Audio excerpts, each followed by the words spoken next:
El govern balear va aprovar ahir un decret llei de mesures urgents per impulsar l'activitat econòmica.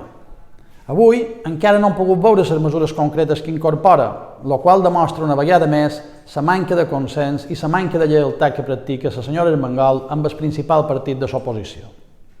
En quant en el fons, com he dit, encara estem a l'espera de conèixer el text, però sembla que estem davant un decret que contempla tota una sèrie de mesures proposades durant molt de mesos pel nostre partit, el qual és fàcil de demostrar perquè així figura en els diaris de sessió del Parlament, mesures de simplificació administrativa i també de generació d'empleo que la pròpia Armengol ha votat en contra de forma sistemàtica des que és presidenta, només perquè les presentava el Partit Popular i perquè incomodaven els seus socis de govern.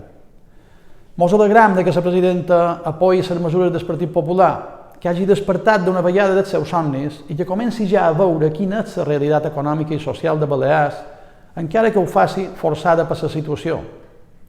Des del Partit Popular hem insistit molt aquells darrers temps en la necessitat d'adoptar mesures de reactivació econòmica per generar llocs de feina i per ajudar a totes aquestes persones que ho estan passant malament. I per això hem presentat numeroses propostes per incentivar la inversió dins els principals sectors productius de Balears. Mesures que, com dic, sempre han estat rechaçades per Armengol. Ara la realitat s'imposa. Ara ja tenim massa gent que ho està passant malament i necessiten urgentment que les ajudem.